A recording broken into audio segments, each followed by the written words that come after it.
காலதாமம் வந்து அவர் உரிய முறையில வந்தார். 2 பக்கங்களிலும் மக்கள் கூட்டமாக இருந்தார்கள்.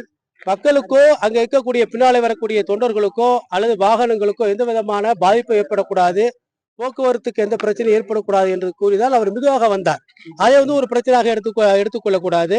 வாகனம் வேகமாக வந்திருந்தால் பின்னாலே வந்திருக்கக்கூடிய இளைஞர்களோ மாணவர்களோ மற்ற பல விபத்துகள் ஏற்படும். இவையெல்லாம் தடுப்பதற்காகத்தான் மெதுவாகத்தான் அந்த வாகனம் அங்கிருந்து வந்தது. இப்போ போஸ்ட்மார்ட்டங்கள் பண்ணது கூட பாத்தீங்கன்னா வந்து வேகமா பண்ண. ஆமா, அதாவது உடல் கூராய்வுங்கிறது மாலை, அதாவது ஆஃப்டர் சன்செட் பிஃபோர் சன்ரைஸ் செய்ய மாட்டாங்க. மாலை 6 மணிக்கு பிறகு செய்ய மாட்டாங்க. ஆனா இந்த வழக்கை பொறுத்தவரையில ஒரே இரவுல கிட்டத்தட்ட ஒரு 39 பேருக்கு அவங்க உடல் கூராய்வு செஞ்சிருக்காங்க.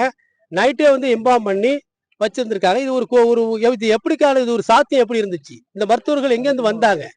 அந்த மருத்துவர்கள் அந்த உடல் கூராய்வு செய்வதற்கான அந்த தகுதி படைத்தவர்களா? இதே போன்ற கொஸ்டின் எல்லாம் எங்களுடைய வழக்கிலே நாங்கள் இன்றைக்கு தொடுத்திருக்கிறோம்.